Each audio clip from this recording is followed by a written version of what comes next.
പ്രിയപ്പെട്ട സഹോദരി സഹോദരന്മാരെ, ഞങ്ങൾ നിങ്ങൾക്കായി ഒരു സദ്വാർത്തയുമായിട്ടാണ് വന്നിട്ടുള്ളത്. 2025 ജനുവരി 1 മുതൽ 365 തലക്കെട്ടുകൾ ഉൾപ്പെടുത്തിക്കൊണ്ടുള്ള വർഷം മുഴുവൻ പ്രാർത്ഥിച്ച് ധ്യാനിക്കാനുള്ള വചനങ്ങൾ ഞങ്ങൾ പങ്കുവയ്ക്കുന്നു. എല്ലാ ദിവസവും ഞങ്ങൾ ഒരു തലക്കെട്ടും അതുമായി ബന്ധപ്പെട്ട വചനങ്ങളും അയച്ചു തരുന്നതായിരിക്കും. വചനങ്ങൾ കേട്ട് ധ്യാനിച്ച് അനുഗ്രഹം പ്രാപിക്കാൻ ഞാൻ നിങ്ങളെ പ്രോത്സാഹിപ്പിക്കുകയാണ്. ദയവായി സബ്സ്ക്രൈബ് ചെയ്യുകയും നിങ്ങളുടെ കൂട്ടുകാരുമായി പങ്കുവയ്ക്കുകയും ചെയ്യുക. നന്ദി.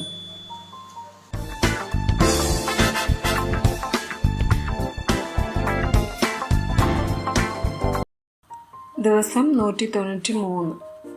സ്വയം പരിശോധിക്കുകയും വിധിക്കുകയും ചെയ്യുക. വിലാപങ്ങൾ 3 വചനം 40. നാം നമ്മുടെ നടപ്പ് ആരാഞ്ഞ് ശോധന ചെയ്ത് യഹോവയുടെ അടുക്കലേക്ക് തിരിയുക. 2 കൊരിന്ത്യർ 13 വചനം 5. നിങ്ങൾ വിശ്വാസത്തിൽ ഇരിക്കുന്നുവോ എന്ന് നിങ്ങളെ തന്നെ പരീക്ഷിപ്പിൻ. നിങ്ങളെ തന്നെ ശോധന ചെയ്യുവിൻ. നിങ്ങൾ കൊള്ളരുതാത്തവർ അല്ല എന്ന് വരികിൽ യേശുക്രിസ്തു നിങ്ങളിൽ ഉണ്ട് എന്ന് നിങ്ങളെ തന്നെ അറിയുന്നില്ലയോ? 1 കൊരിന്ത്യർ 11 വചനം 28. മനുഷ്യൻ തന്നെത്താൻ ശോധന ചെയ്തിട്ട് വേണം ഈ അപ്പം തിന്നുകയും പാനപാത്രത്തിൽ നിന്ന് കുടിക്കുകയും ചെയ്യുവാൻ.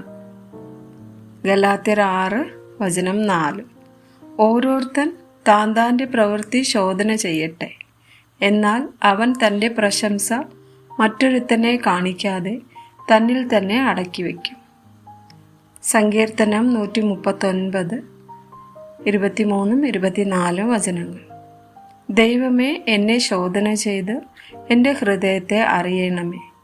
എന്നെ പരീക്ഷിച്ച് എൻ്റെ നിലവുകളെ അറിയണമേ. വ്യസനത്തിനുള്ള മാർഗം എന്നിലുണ്ടോ എന്ന് നോക്കി ശാശ്വത മാർഗത്തിൽ എന്നെ നടത്തണമേ. മത്തായി 7 3 മുതൽ 5 വരെയുള്ള വചനങ്ങൾ.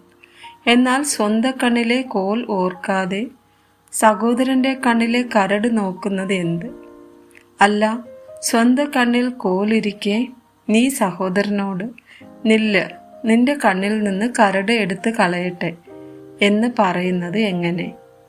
കപടഭക്തിക്കാരാ, മുമ്പേ സ്വന്തം കണ്ണിൽ നിന്ന് കോൽ എടുത്ത് കളയുക, പിന്നെ സഹോദരൻ്റെ കണ്ണിൽ നിന്ന് കരട് എടുത്ത് കളയുവാൻ വെടിപ്പായി കാണും. ആമേൻ.